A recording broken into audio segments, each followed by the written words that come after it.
city, founded on the radical premise of banning lawyers, is now wallpapered in personal injury billboards, and honestly, that tells you everything you need to know. Welcome to Chapter 1 of The Rise the Limit, Neon over Noble Squares, where a utopian colony built on rum prohibition, military geometry, and one man's prison reform guilt somehow survives sieges, Jacobite drama, and the slow collapse of every rule it started with. Stick around for a Walmart pit stop, a swarm of tiny frogs, and the unsettling question of what that smell was. Knowing full well that my first tour here in 2004 was a formative, if humid, chapter, I decided to return to the Georgia coast. It is a place where every oak tree, dripping with Spanish moss like a forgotten prop from a Tennessee Williams play, seems on the verge of delivering a dramatic monologue. The cobblestones still whisper old stories of trade, war, and utopian experiments that went spectacularly wrong. My younger, far less world-weary self had arrived in Savannah discovering a city laid out with the rigid precision of a military man who also dabbled in social engineering. In 1733, General James Edward Oglethorpe cooked up a radical new society here, a real-world beta test for a community stripped of civilization's most cherished vices. His plan was to create a buffer against the Spanish in Florida, a project he launched by attempting the Herculean trifecta of banning lawyers, hard liquor, and slavery. One pictures him checking off a list of humanity's antagonists, figuring that if he got rid of the lawyers, the need for liquor would vanish. And if he axed slavery, everyone would be too consumed with their own yard work to cause trouble. It was a solid theory, even if history proved that 2 out of 3 were simply too profitable to prohibit. While Oglethorpe's lawyer-free paradise folded faster than a bad poker hand, his beautiful grid of public squares remains the city's bone structure. The real story, however, spills out beyond this tidy downtown. My own pilgrimage took me to the nearly invisible lines of the Revolutionary War, specifically the grounds of the 1779 siege of Savannah. Now it is a placid park, where you have to wonder how many checkered picnic blankets have been unfurled over the precise spot where a young volunteer named Henri Christophe, the future king of Haiti, dodged a British cannonball. He was fighting for American independence with a contingent of free men of color from Saint-Domingue, alongside the Polish Count Casimir Pulaski, who made his final, exceedingly permanent exit from the conflict right there. The past doesn't line up politely here. It jumps out from behind a street sign and mugs you. One old building can trigger a deep dive into an obscure story that belongs only to it. You expect grand monuments to the Revolution or Civil War, but Savannah's contributions often feel like those of a well-bred but deeply eccentric aunt at a chaotic family reunion, watching the drama unfold with a knowing, tight-lipped smile. Returning after 20 years felt like a necessary haunting. The 9 months I spent here previously were a critical point in my own story, and I found the city's peculiarities had only ripened. Here you can stand before a multi-million-dollar mansion renovated to architectural perfection, then walk 50 paces and find its derelict twin sister collapsing in on itself as a sanctuary for squatters and melancholy ghosts. If you doubt it, take a turn off East Victory Drive. I know of no other American city with such a brief, almost non-existent border between opulence and ruin. These contradictions aren't just in the architecture, they are the defining feature of the Low Country. Following the tidal channels leads one to Pinpoint, a small Gullah Geechee community that also happens to be the birthplace of Supreme Court Justice Clarence Thomas. These same muddy creeks, smelling of salt and what can only be described as biblical decay, inspired another Savannah native, Johnny Mercer, to write Moon River. The thought that a global anthem of wistful romance was drawn from a slow brown waterway teeming with industrious crustaceans is one of this city's finest ironies. The strangest thing about Savannah, though, is not its collection of ghosts or its boutique ruins, but its paperwork. It has been a military bulwark, a slave port, a den of pirates, a Civil War bargaining chip, and a historic preservation battleground. But beneath the modern veneer of a world-class tourist trap, it remains defined by that original, stubborn utopian dream. Savannah lawyers from Oglethorpe to Jaime Casino. To reach that dream logic, however, one must first navigate the physical geography, which in Georgia is less a measure of distance and more a sequence of divine trials. Our expedition from Chattanooga was a 6-hour odyssey neatly cleaving into 3 acts. First came 2 hours of blissfully open road leading toward the capital. Next, 2 hours suspended in the automotive purgatory of Atlanta traffic, a place where time and hope go to die among the idling sedans. Finally, 1 agonizing hour was spent breaking free of the metro area's asphalt grasp, followed by a final hour navigating the low-country approaches to reach the coastal refuge of Tybee Island. For a city born from a blueprint for order, the modern approach is decidedly chaotic. The drive provides ample time to contemplate the staggering failure of Oglethorpe's specific prohibitions. While the grid remains, his attempt to curate the citizenry did not hold. The general had barred not just hard liquor and slavery, but also Catholics and, most optimistically, lawyers. His vision for an idyllic colony required the worthy poor to focus on agrarian defense without the distraction of litigation. The trustees assumed disputes could be settled with a friendly chat and a handshake, a theory that has worked flawlessly approximately 0 times in the history of civilization. Economic realities and human nature eventually washed over the utopian seawall. The settlers, self-styled malcontents, argued that these prohibitions were strangling growth. Before 1752, when Georgia transitioned to a royal colony and the bans were officially scrapped, the colonists had already engineered workarounds. They employed attorneys in fact, lawyers in disguise, operating like a speakeasy for torts. Oglethorpe's disdain for the legal profession suggests he missed a misunderstood memo from William Shakespeare a century prior. The line, "The first thing we do, let's kill all the lawyers," is often quoted by those aggrieved by a billable hour. In reality, the character who says it in Henri VI, Part 2, Dick the Butcher, is a revolutionary plotting to overthrow the government. His logic is simple. To shred the fabric of society and install a tyrant, one must first eliminate the guardians of law. It is less an insult and more a backhanded compliment of the highest degree, suggesting attorneys are the load-bearing pillars holding up the roof of civilization. This context makes the modern state of Savannah a particularly delicious irony. For a place so famously allergic to attorneys at its conception, the city now appears to be in the midst of a full-blown legal plague. Driving through the historic avenues and out toward the coast, the landscape makes up for lost time, dotted with billboards advertising legal services with an enthusiasm that would have sent Oglethorpe into a dead faint. We drove down the long, straight path to Tybee Island, feeling the briny air replace the city smog. I watched the last of Savannah's elegant architecture give way to marsh grass and tourist shops. And what did this grand journey finally reveal? Not an agrarian paradise, but the most symbolically perfect finding imaginable.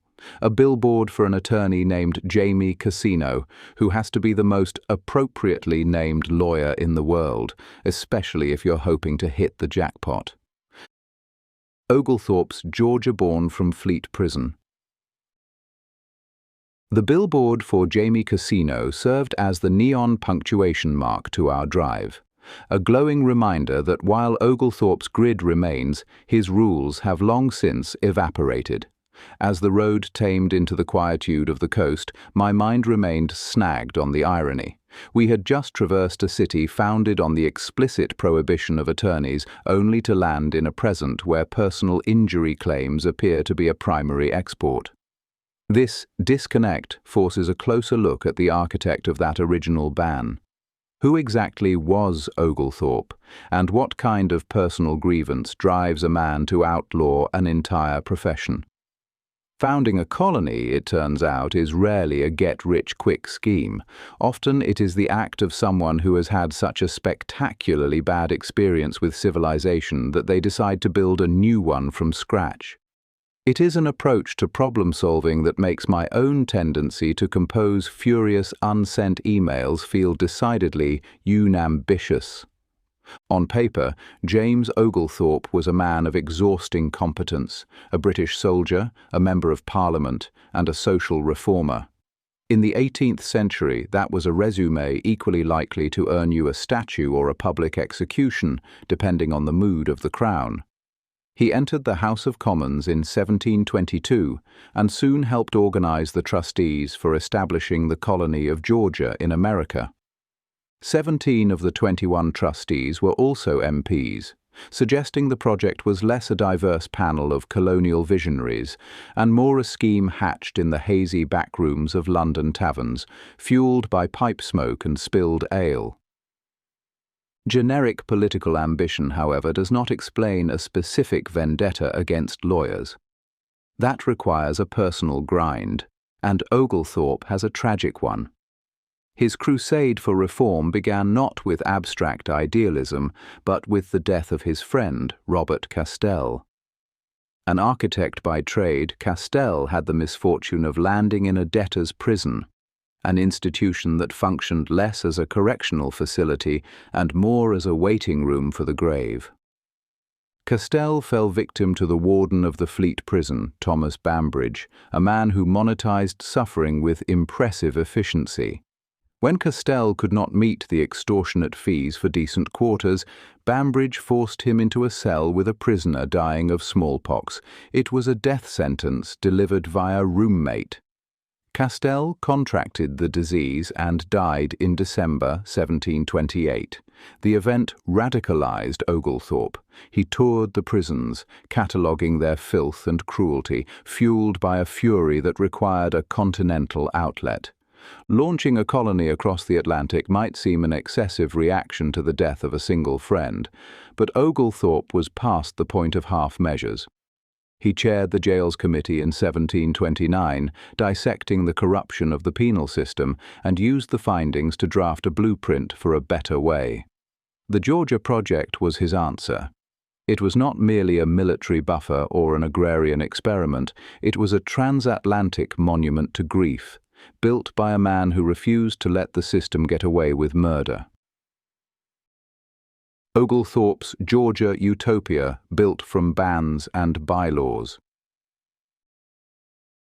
Grief makes for a strange architect.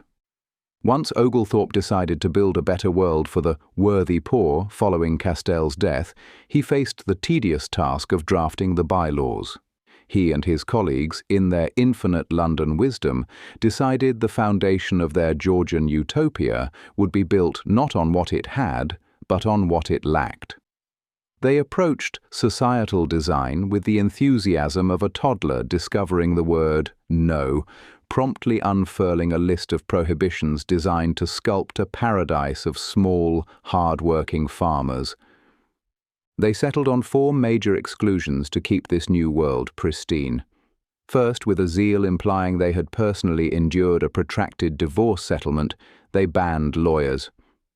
The goal was to prevent the endless squabbles that plagued other colonies, forcing people to settle disputes amicably, probably through an awkward staring contest or a polite duel with spoon handles. Next, they outlawed rum and other hard liquors, a decision that must have gone over splendidly with settlers facing humidity, mosquitoes the size of sparrows, and the general low-grade terror of frontier existence. The third ban on slavery was a complex mix of moral conviction and practical paranoia.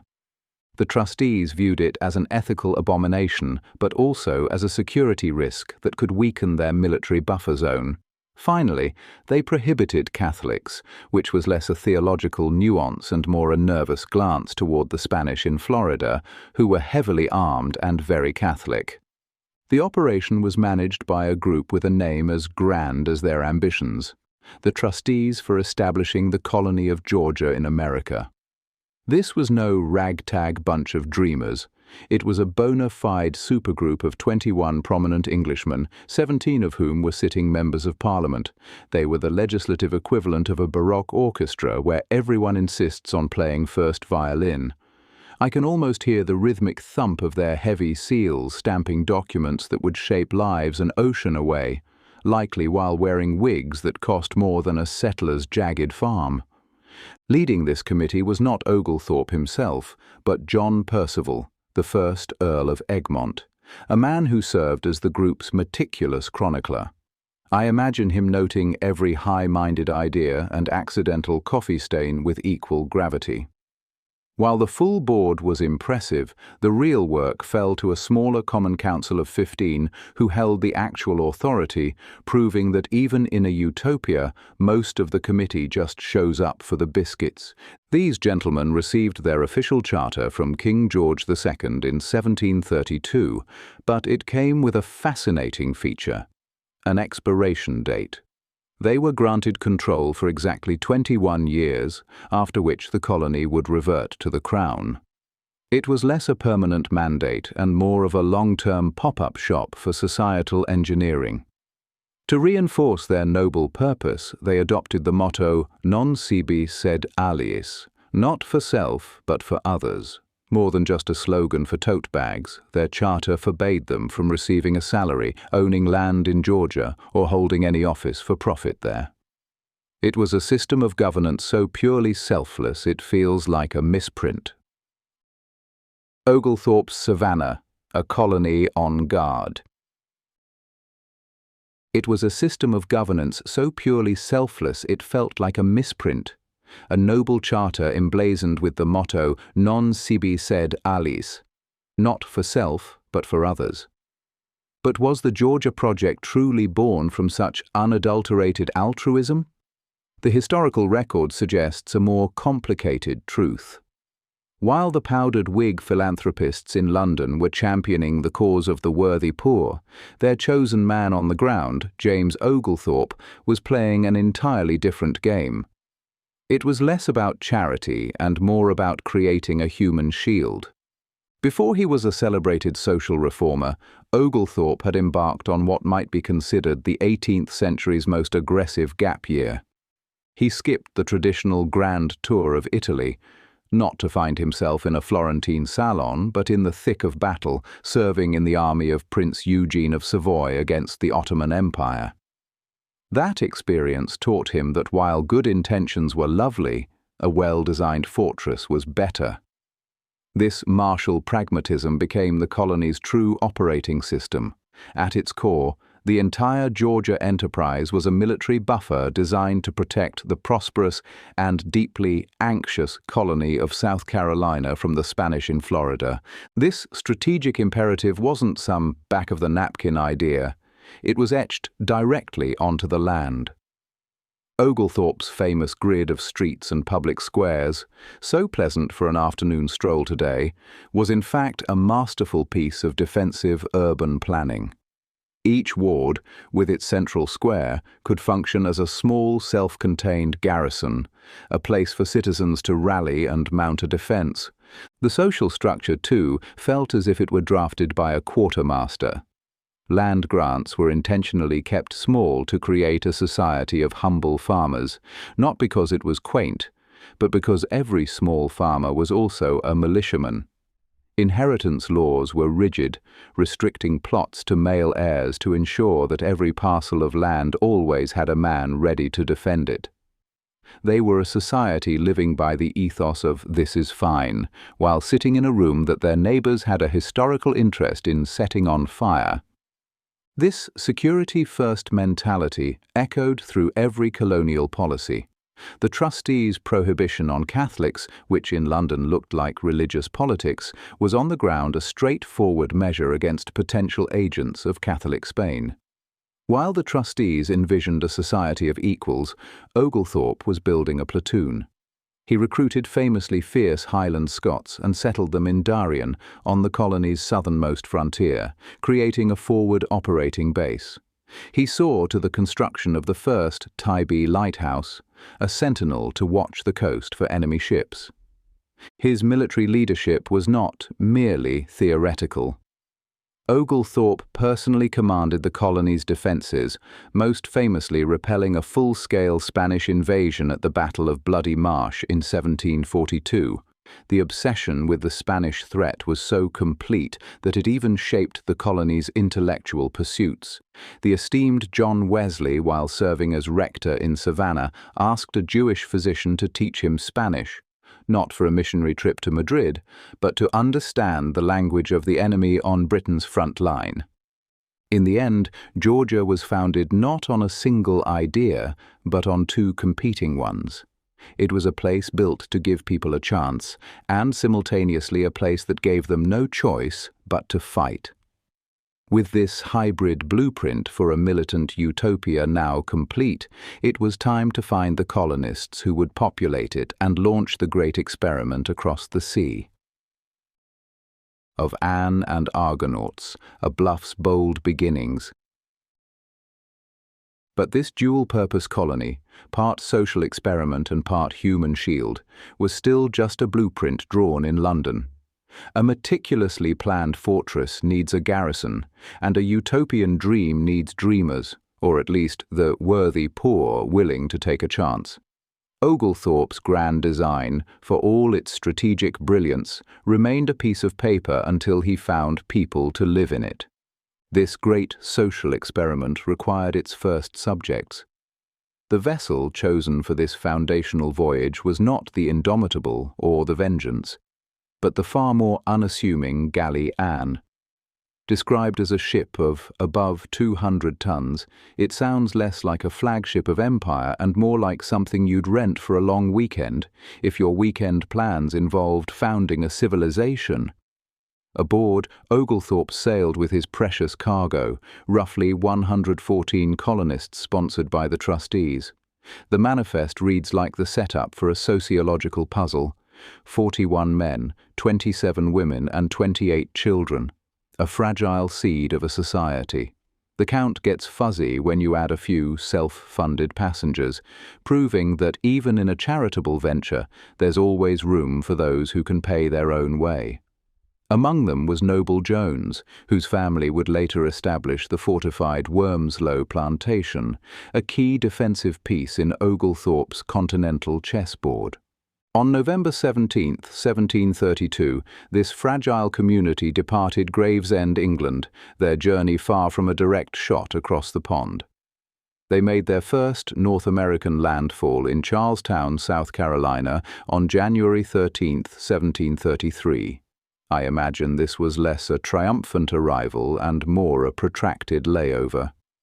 Waiting for smaller river-worthy sloops, the colonists must have felt an acute sense of being between worlds, having left one for good, but not yet having set foot in the next. My own fixation on these logistical details, ship tonnage, Carolina layovers, the switch to smaller boats, is a testament to a core belief. History is made in these mundane moments. The grand vision belonged to Parliament and the King, but the reality was built by people getting their feet wet and their hands dirty. Finally, after more than 2 months in transit, the passengers of the Anne disembarked onto Yamacraw Bluff around the 1st of February. The plan had arrived. The wilderness was waiting. Oglethorpe's Georgia, Tomochichi and Jewish lifelines. The wilderness did not wait long to test them. The colonists from the Anne stumbled onto the muddy bank of the Savannah River, leaving the theoretical purity of their social experiment to contend with the humid, messy business of survival. My own arrival at the same patch of earth was far less consequential, fueled by gas stations, Snickers bars rather than religious zeal, but standing on the bluff, one can still appreciate the sheer precipice Oglethorpe walked. He had brought a neat stack of parliamentary rules to a knife fight. His first reality check was the discovery that Yamacraw Bluff was not a blank canvas. It was the front yard of the Yamacraw people, led by the elderly and astute Chief Tomochichi. Oglethorpe's success suddenly hinged not on the ink of royal charters, but on whether he could pass a high-stakes job interview with a local warlord. The meeting was less a conquest and more a nervous negotiation, one that would have been impossible without Mary Musgrove. Musgrove, a woman of mixed Creek and English heritage, operated as the linguistic and cultural router for the entire enterprise. Without her, Oglethorpe's grand pronouncements of benevolence would have been nothing more than baffling noise to Tomochichi. She translated the intent as well as the words, forging an alliance that paid immediate dividends. While the trustees in London debated philosophy, Tomochichi offered the sick colonists shelter in his village, a gesture of hospitality that likely prevented the fledgling enterprise from collapsing in its first week. If the diplomatic test was passed by the skin of their teeth, the biological test nearly buried them. 5 months after landing, in the suffocating heat of July 1733, the colony ran headlong into the coastal summer. The air turned heavy, the water grew stagnant, and a gut-wrenching fever swept through the makeshift settlement. The colony's only physician died, leaving the settlers with little more than prayer and a mounting casualty list. It was in this moment of medical vacuum that the ship William and Sarah appeared on the horizon.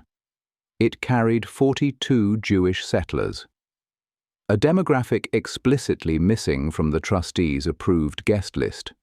Their arrival was a stroke of fortune so improbable it bordered on divine comedy. Among the passengers was Dr. Samuel Nunes, a physician who did not wait for permission to act. He immediately began treating the sick and enforcing sanitary measures that broke the fever's grip. While Dr. Nunes was busy saving the colony that wasn't supposed to admit him, a letter from the trustees was slowly traveling across the Atlantic. Filled with bureaucratic indignation, it instructed Oglethorpe to deny the Jewish settlers land. By the time the orders arrived, the argument was moot. The newcomers had proven themselves structurally vital. Oglethorpe, recognizing that survival was superior to obedience, simply ignored the instructions. The settlers stayed, eventually establishing Congregation Mikveh Israel, and proved that even in a utopia, talent wins out over dogma. It certainly helped that another settler, Abraham de Lyon, arrived with a talent for winemaking. Saving lives is noble, but in the 18th century, producing a drinkable vintage was an equally persuasive argument for citizenship. Tomochichi in England, Savannah's alliance forged. Local ingenuity, winemaking and unauthorized doctors had kept the colony from collapsing, but Oglethorpe knew that a long-term future required more than just surviving the fever season. It required a budget. To secure that, he needed to prove to the moneymen in London that Georgia was not merely a mosquito-infested sinkhole, but a thriving, strategic asset. In 1734, he decided to take his argument directly to the Crown, and he brought backup. He sailed for England not with a ledger of accounts, but with a living exhibition, Chief Tomochichi, his wife Sanauki, and his nephew Tuanahawi. Oglethorpe understood that a local agreement was fragile, but a royal audience was currency. It helped that his ally was equally eager for the exposure. Tomochichi was a political anomaly, the leader of a Yamacraw band that functioned essentially as the Rogue Creek franchise. Having been exiled from the main Creek nation, likely for being too enthusiastic about European trade, his people were a splinter group, a sort of garage band that had split from the orchestra. Tomochichi didn't view Oglethorpe as a conqueror, but as the ultimate leverage against his own regional rivals. The trip to London wasn't just a vacation, it was a strategic merger. The PR campaign was a masterclass in colonial theatre. Upon arrival, the Yamacraw delegation was not stuffed into a dockside boarding house, but lodged in the Georgia trustee's office and paraded through the city in King George II's own royal carriages. It was a spectacle that captivated a London populace who would have struggled to locate America on a map, let alone Georgia. For a few weeks, the residents of a pine forest on the Savannah River were the toast of the capital, treated with a reverence usually reserved for visiting European potentates. The climax of this diplomatic roadshow was a meeting with the King and Queen at Kensington Palace. Tomochichi presented gifts that doubled as advertisements for the colony's resources: eagle feathers to symbolize peace and a preserved bison head to suggest the untamed wealth of the American interior. The alliance was cemented further by a crisis that mirrored the struggles in Savannah. When young Tuanahoe contracted smallpox, he was saved by the royal physician's inoculation. It was a neat inversion of the colony's earlier fortune. English medicine saving a native ally in London, just as native generosity had saved the English in Georgia. Before the delegation returned to the frontier, the trustees commissioned a permanent record of their success. The artist, William Verhulst, painted the group in a formal portrait, capturing the chief and his nephew in a moment of quiet, diplomatic dignity. The painting, audience given by the trustees of Georgia to a delegation of Creek Indians, survives as a testament to Oglethorpe's ability to turn a desperate struggle for survival into a polished oil painting. In the studio, amidst the smell of varnish and the stiffness of posed limbs, the chaotic reality of the frontier was smoothed over, leaving only the image of a stable, prosperous partnership. A king's relic, the vanishing echo of empire and ecology. While Verhulst's canvas successfully froze the delegation in a state of eternal grace, the physical tokens of their friendship fared far worse. The portrait could be hung in a gallery, but the bison head, that massive, hairy advertisement for American abundance, presented a unique storage challenge. One imagines King George II smiling politely at the severed head of a beast he had never seen, nodding at the symbolism, and then turning to a courtier to mouth, "Now where in God's name do we put it?" As it turns out, the answer was likely a damp basement. The head was received as a curiosity, a piece of exotic clutter from the colonies that never quite made it into the formal royal catalogue. Left to the mercy of English humidity and benign neglect, the diplomat's prize simply disintegrated. Even a palace, it seems, has limited shelf space for decaying ungulates. The creature itself was as ephemeral as the gift. The head belonged to an eastern bison, the shy, philosophical cousin of the thundering plains herds. This distinct subspecies preferred the solitude of the Appalachian woodlands and the forests of northern Georgia to the open range. It was not a myth. Decades after Tomochichi's visit, a pre-presidential George Washington noted a successful bison hunt in the Ohio Valley in his journal, proving the animal was still a prize for anyone ambitious enough to track it through the trees. However, that preference for the woods placed the eastern bison directly in the path of the axe. As settlers cleared the forests for farms, the bison were systematically erased from the landscape along with their habitat. By the 1820s, less than a century after the Yamacraw delegation dragged that trophy across the Atlantic, the subspecies was extinct. Tomochichi's offering, intended to showcase the enduring power and natural riches of his land, had instead become a grim prophecy of its depletion. Schooling, sermons and stones, Tomochichi's afterlife in Savannah. If the bison head in London was a lesson in how the English treated their colonial trophies, letting them rot in damp basements, Wright Square offers a seminar on how Savannah treats its own history. It simply rearranges the furniture. I walked to the center of the grid, where the live oaks hung their filigreed moss like an embroidered curtain, and found the stone under my shoes stern enough to host a verdict. This space technically belongs to Tomochichi, Oglethorpe's most vital ally, though you have to look past the massive center monument to find him. Tomochichi understood the mechanisms of influence long before Savannah had billboards for injury lawyers. When he returned from that London publicity tour, he didn't just bring back stories of royal carriages, he brought a demand for schools and fair trade. In 1736, he worked with Benjamin Ingham to establish the Indian school at Irene, a project short-lived but precisely aimed.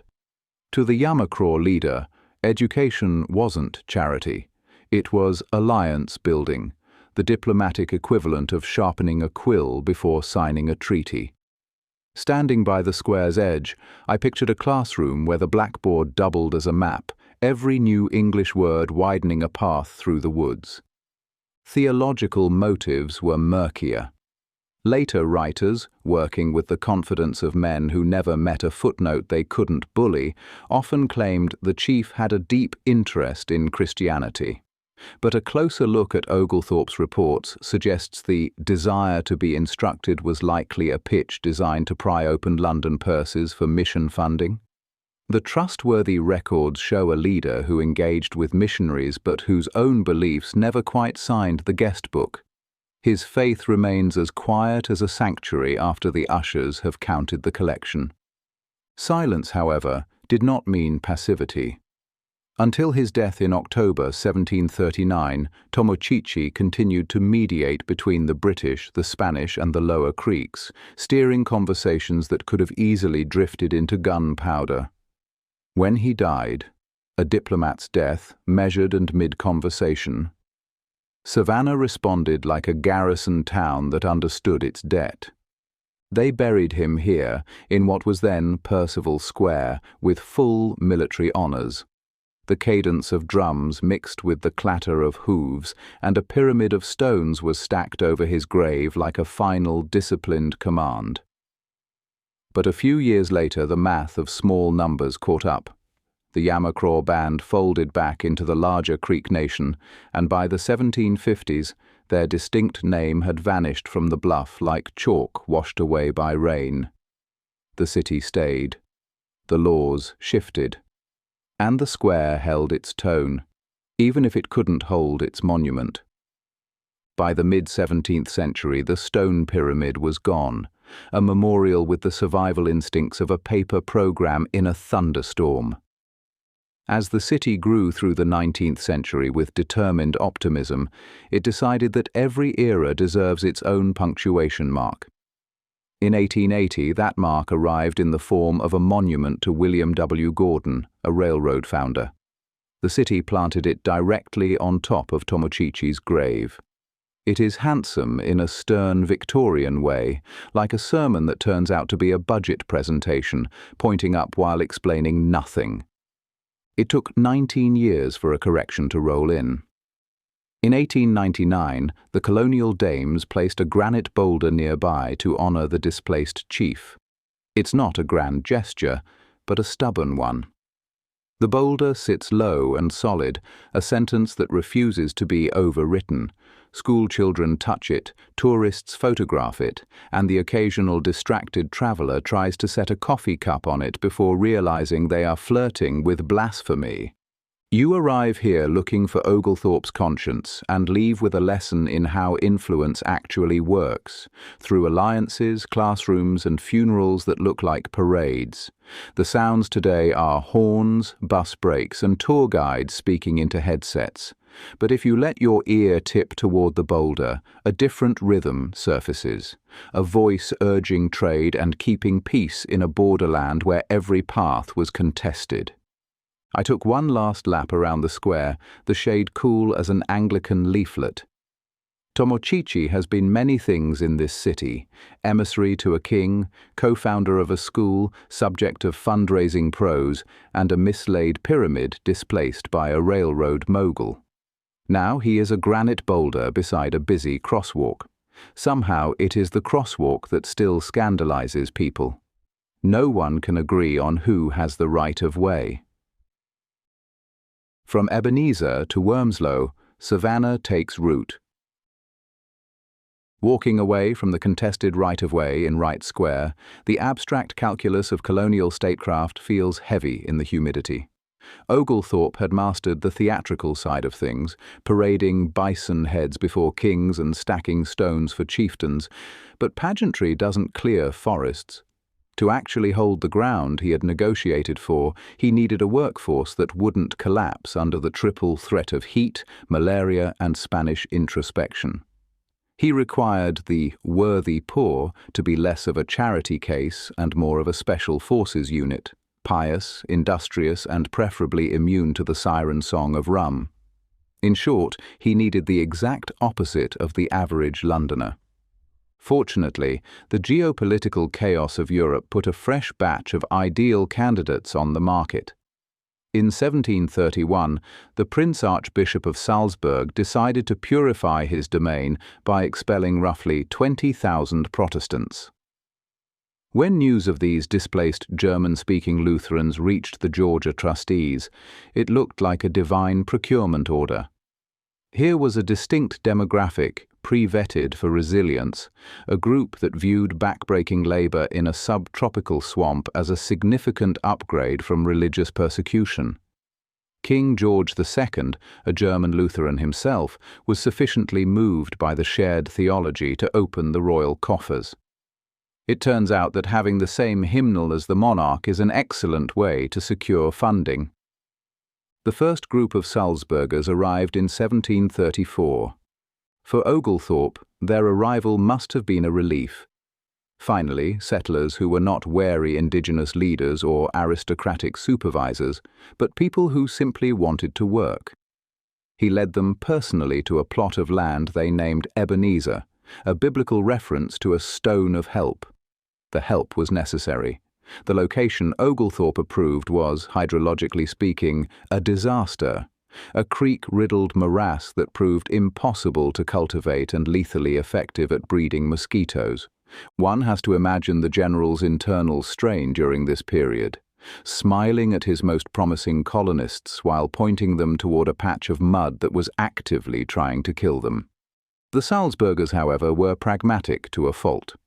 After 2 years of slogging through the mire and burying their dead, they petitioned to move.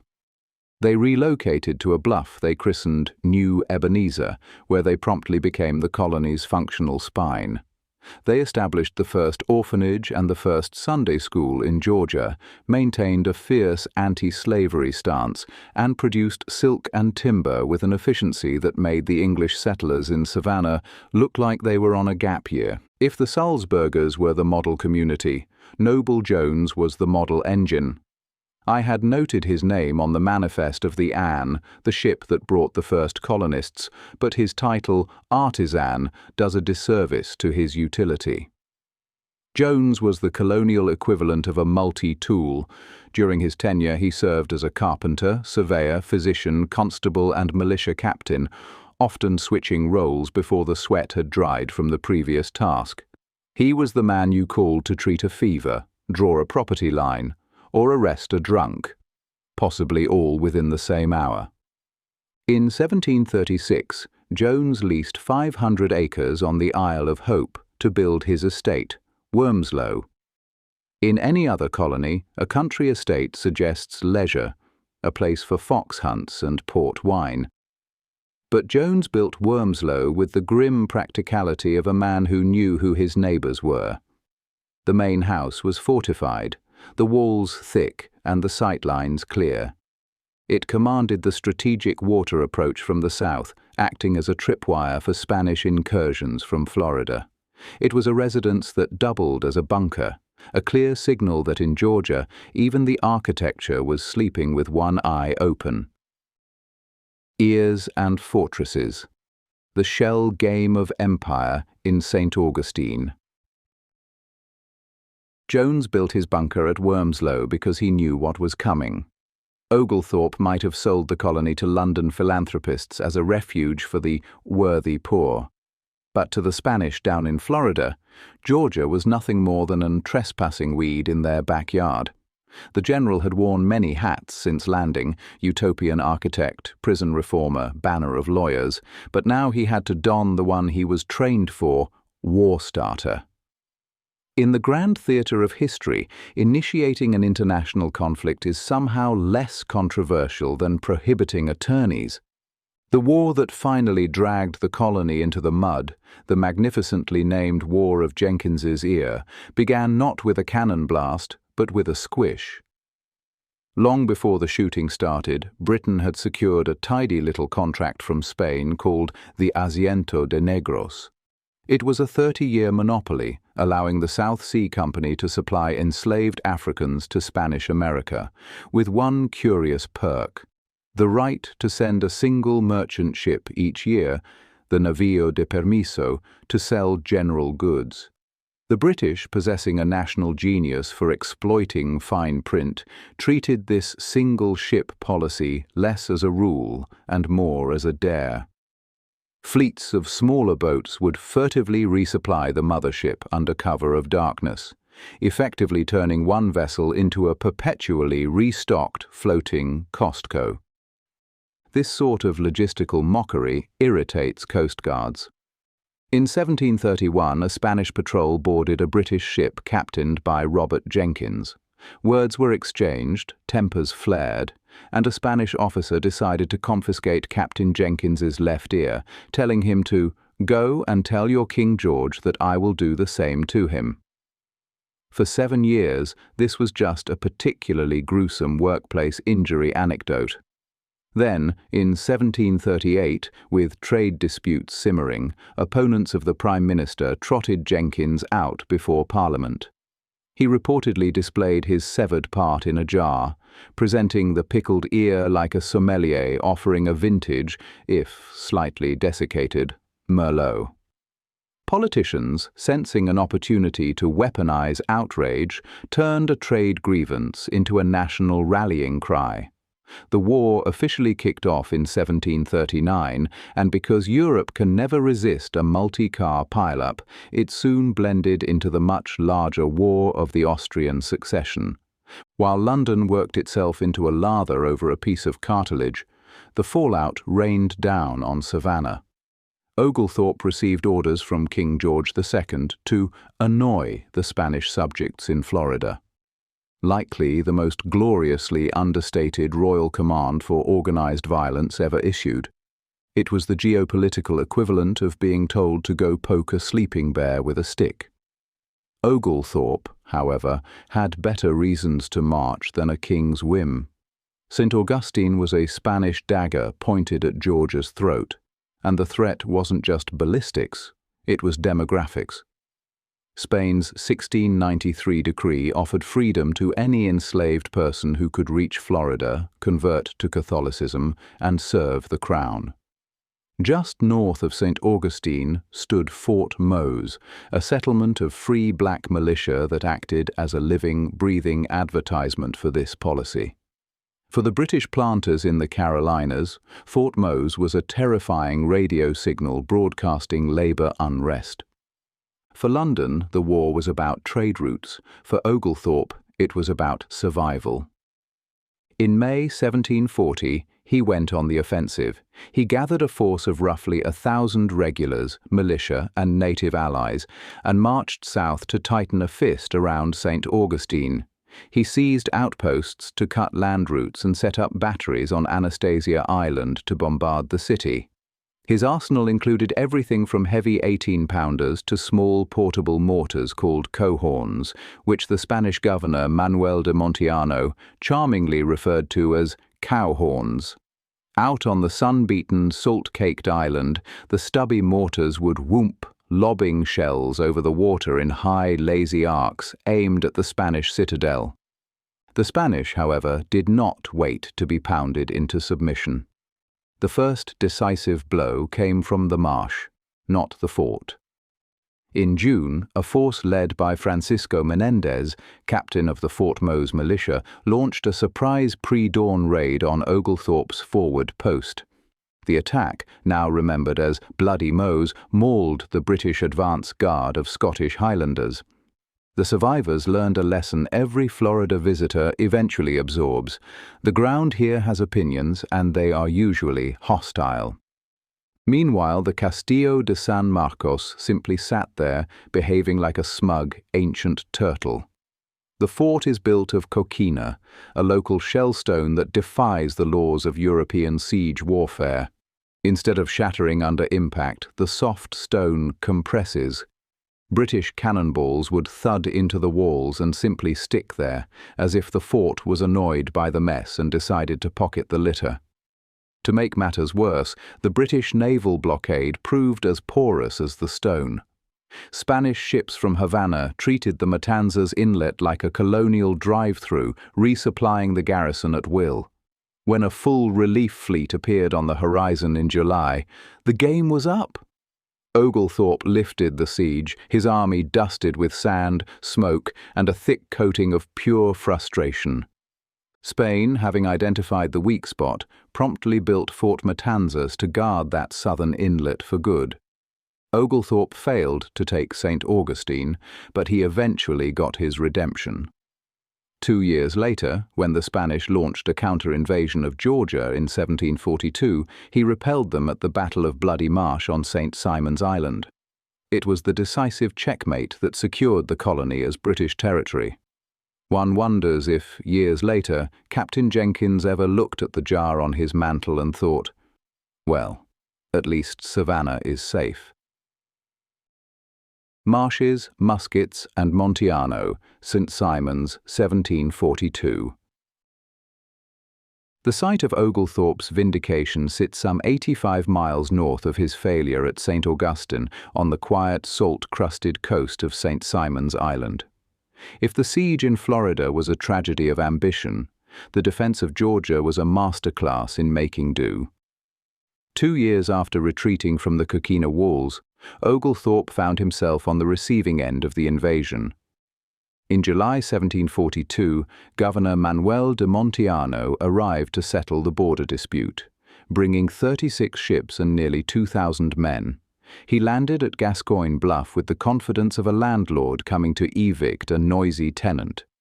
Against this armada, Oglethorpe fielded a roster that looked less like an army and more like the cast of a bar fight. He had a few British regulars, a handful of colonial rangers, and the Highland Independent Company from Darien. Men who likely viewed a Spanish invasion as a convenient break from the monotony of sawing timber. Outmanned and outgunned, the general's only advantage was the furniture of the room. The Spanish had to advance along the military road, a narrow sandy track choked by live oaks and saw palmetto. It was a geography that punished formation marching and rewarded paranoia. The collision happened in 2 acts on the same sweltering day. First came a skirmish at Gully Hole Creek, followed by a chaotic ambush in a swampy clearing.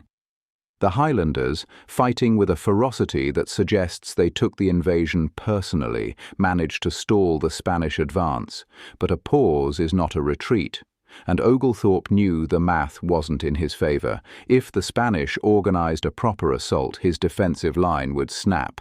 So the general stopped playing soldier and started playing poker. He knew a French deserter from his own ranks had slipped away to the Spanish camp, likely singing like a canary about the British weaknesses. To plug this intelligence leak, Oglethorpe decided to use it. He drafted a letter to the traitor, writing not as an angry commander, but as a co-conspirator. The note casually thanked the deserter for his spy work and mentioned that massive British reinforcements and a mythical Royal Navy fleet were just over the horizon.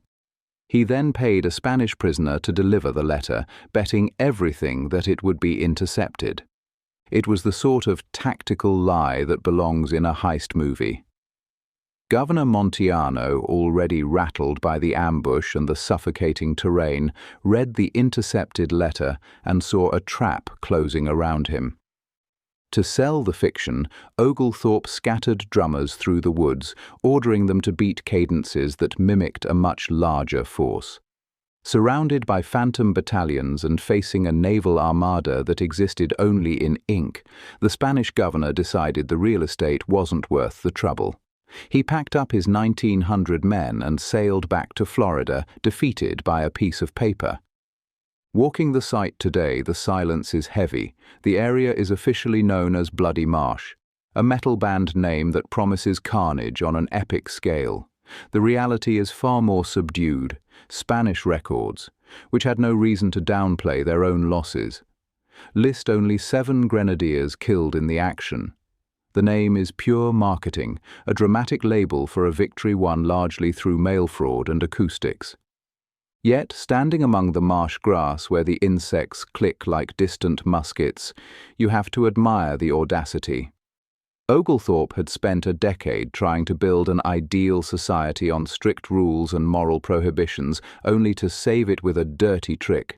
The colony remained British not because of its superior firepower, but because its founder knew how to tell a convincing story at the exact moment the audience was listening. Rebel Roots: Georgia's Unruly Genesis. Winning a war, unfortunately, is a lot like hosting a wedding. The euphoria of the main event is immediately followed by the arrival of a staggering bill. Oglethorpe had successfully bluffed the Spanish Navy back to Florida, but he could not bluff the accountants.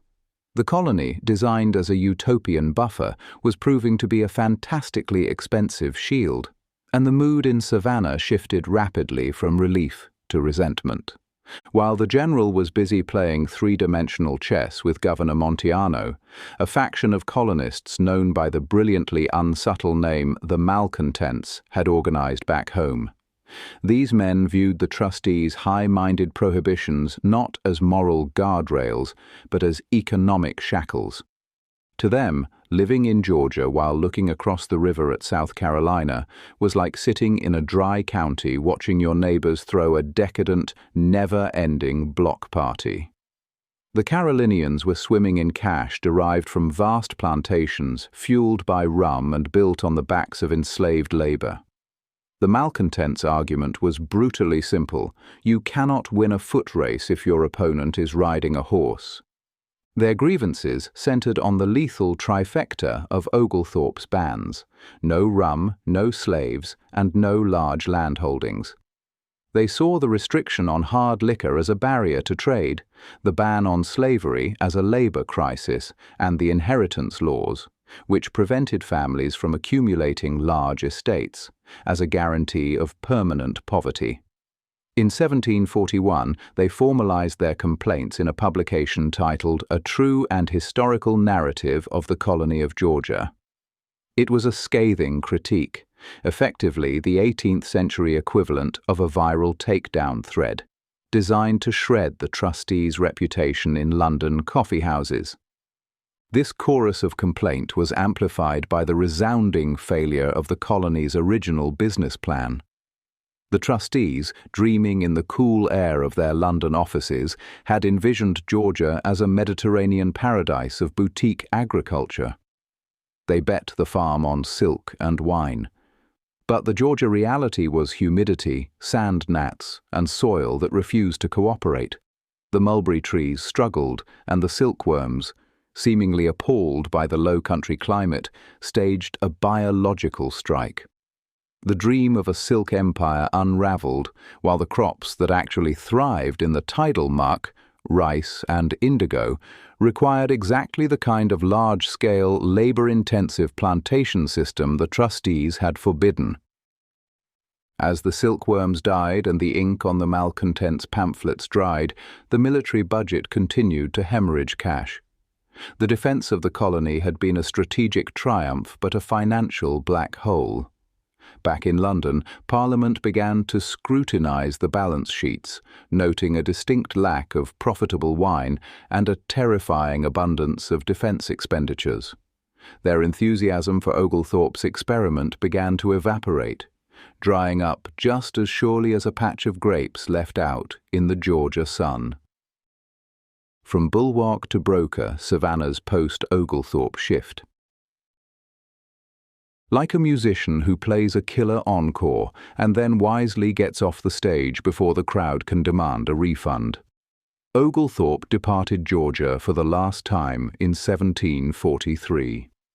He left behind a colony that was militarily secure but financially underwater and ideologically bankrupt. The malcontents had done their work with brutal efficiency. Their lobbying campaign in London had painted the general's utopian prohibitions as the eccentricities of a man out of touch with the bottom line. They argued that fighting the Spanish required guns, but fighting the humidity required rum, and fighting the economy required enslaved labor. With Oglethorpe gone, the trustees in London faced the full, unmuted volume of this dissatisfaction. The utopian dream, which sought to edit out the vices of English society, was promptly mugged by reality in a dark alley. The first principle to fall was the most profound. In 1751, the trustees conceded the argument that would shape the region's future. They repealed the ban on slavery. The colonists' logic was stark. Without enslaved labor, they claimed they couldn't compete with the booming plantation economy of South Carolina. Pragmatism defeated idealism, and Savannah's trajectory was forever altered, setting it on the path to becoming a major port for cotton and rice, commodities built on the very system the colony was founded to prohibit. Having crossed that moral Rubicon, tumbling over the smaller ethical hurdles was administrative child's play. The trustees, those high-minded philanthropists who took no salary and owned no land, finally made allowances for life's other great necessities, hard liquor and litigation. The original ban on lawyers had been born from the beautiful, hopelessly naive belief that a society could settle its disputes with a friendly chat and a handshake. But as the colony grew and its affairs became more complex, the need for people skilled in the art of the loophole became undeniable. The ban officially ended in 1752 when the trustees surrendered their charter and Georgia became a royal colony. The courts opened, the attorneys arrived, and the billboards presumably followed shortly thereafter. The grand social experiment was over. The founding principles were not just compromised, they were systematically dismantled and replaced with their opposites. While his colony was busy transforming into everything he swore it wouldn't be, Oglethorpe returned to England to navigate a different sort of survival. He eventually settled into a life in Essex that looked nothing like the rough-hewn frontier of Yamacraw Bluff. In 1744, showing the precise foresight of a man who knows the value of a safety net, he married Elizabeth Wright, a wealthy heiress. Her fortune propped him up after his political and military incomes became erratic.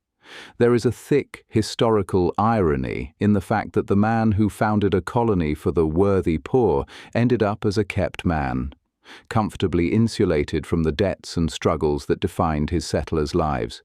He became a patron of the arts, rubbing elbows with London's literary figures, a genteel existence worlds away from the sound of Spanish mortars and the hum of low-country mosquitoes. Derby Doubt, Oglethorpe, Shap and Culloden's shadow. That genteel obscurity in Essex, however, did not arrive immediately. Before Oglethorpe could fully resign himself to the role of a wealthy husband and patron of the arts, the Crown decided it had one last use for him. In 1745, the peace was shattered by the Jacobite Rising, a succession crisis that functioned as a violent family argument played out across the distinct geography of Great Britain.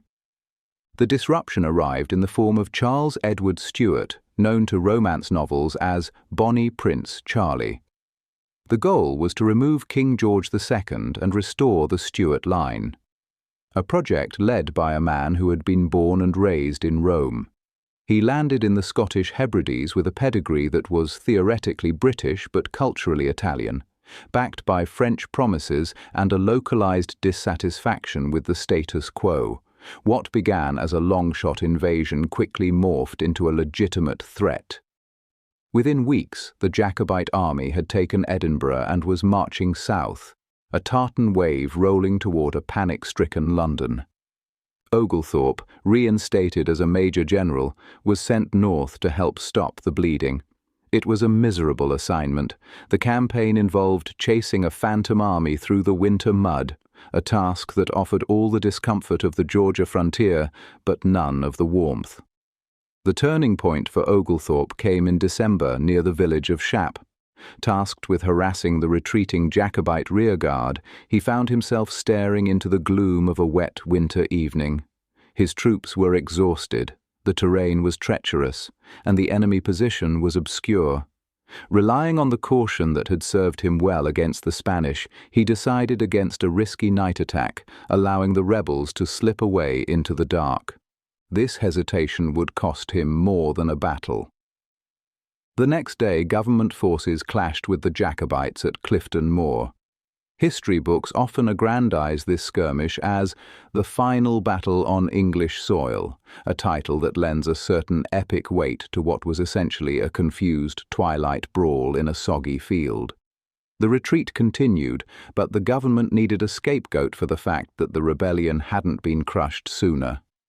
The Duke of Cumberland, the king's son, a commander whose brutality would soon earn him the moniker the Butcher, pointed his finger at Oglethorpe.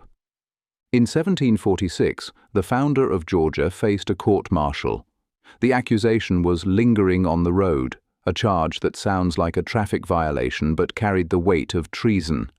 The irony was thick enough to choke on.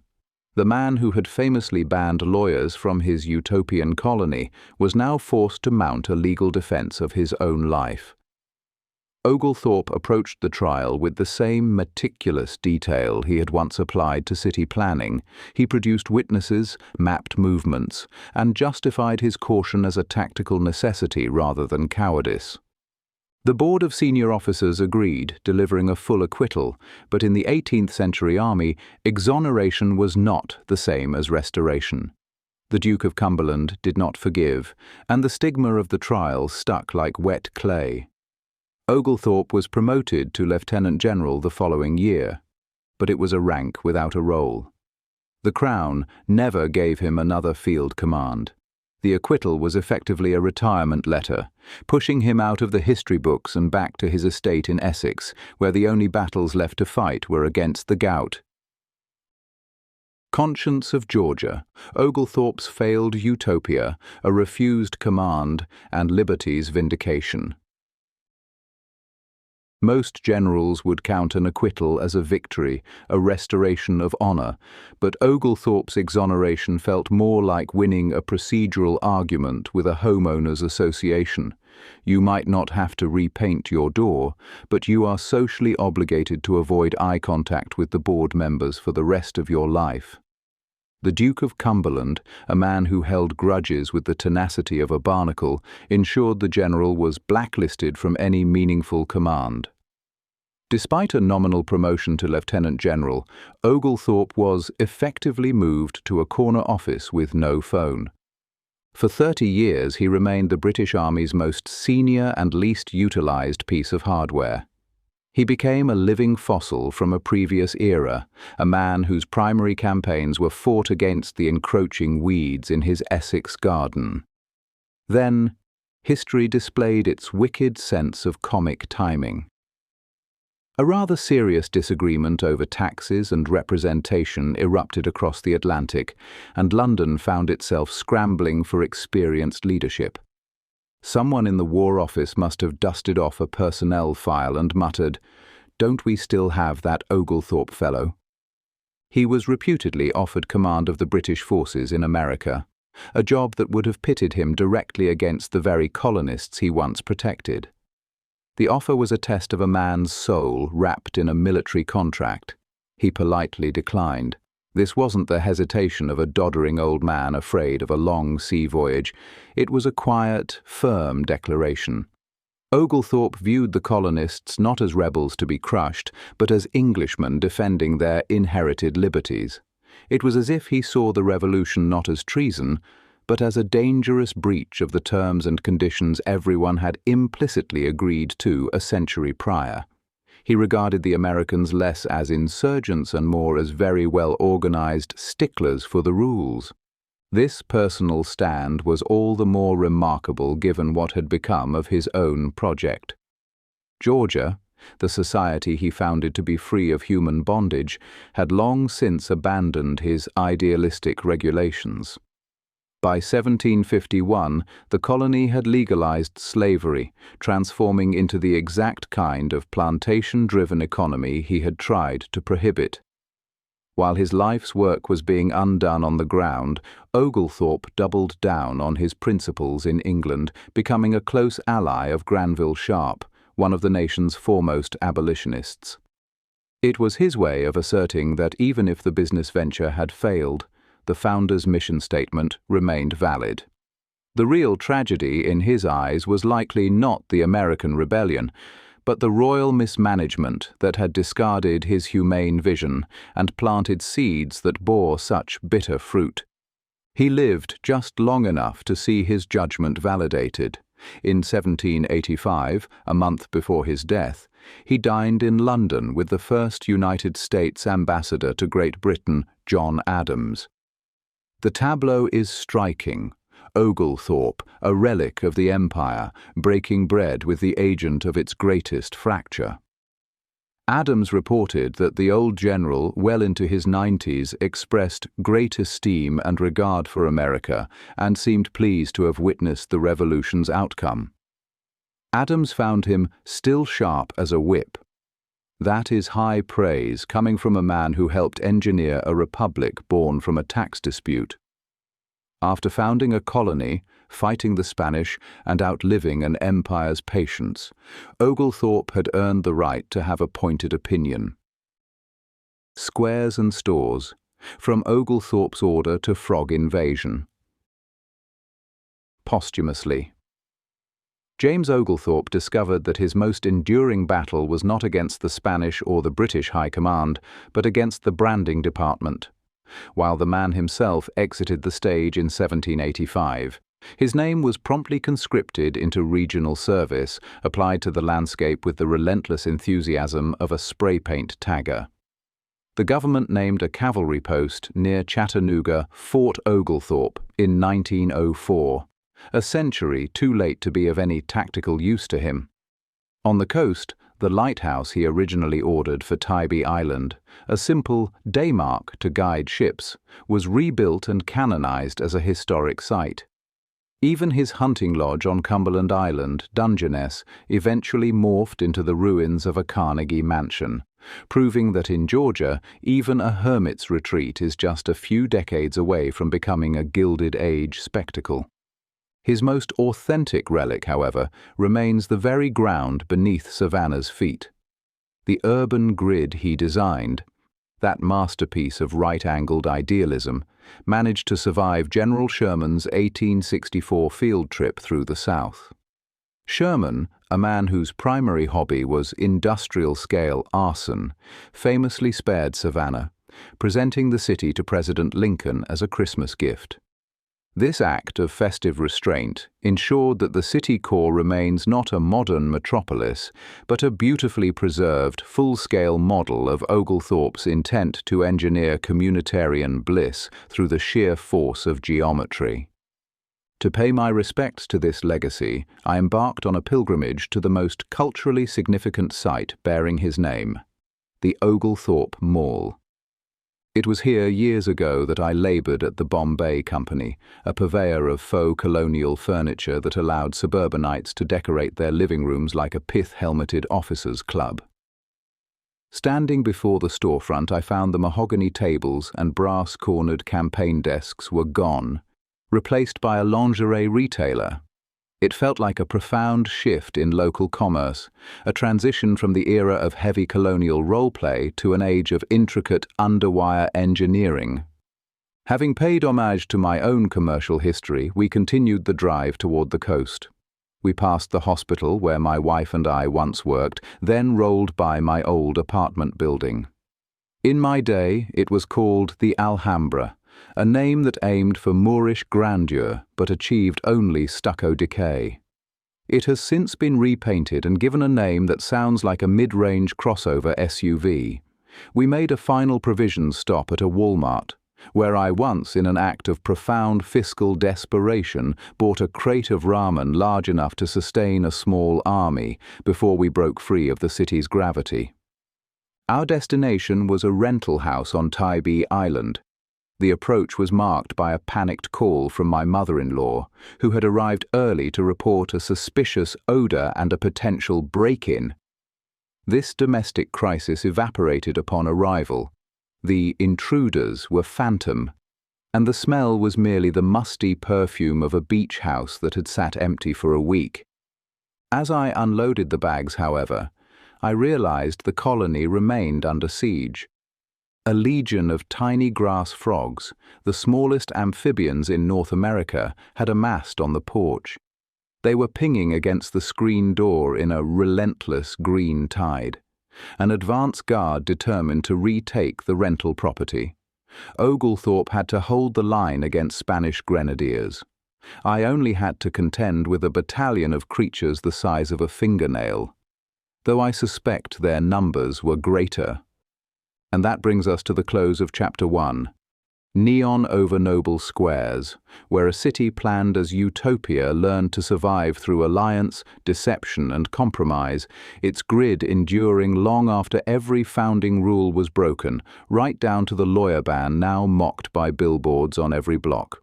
Next time, we'll pick up with a late start, a B-17 named City of Savannah, a lost nuclear weapon off Tybee Island, and a Revolutionary War siege that connected Savannah's squares to Haiti's first king.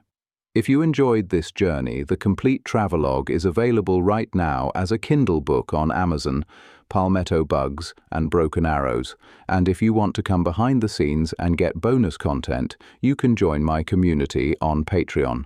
Until next time, this has been The Rise, The Limit.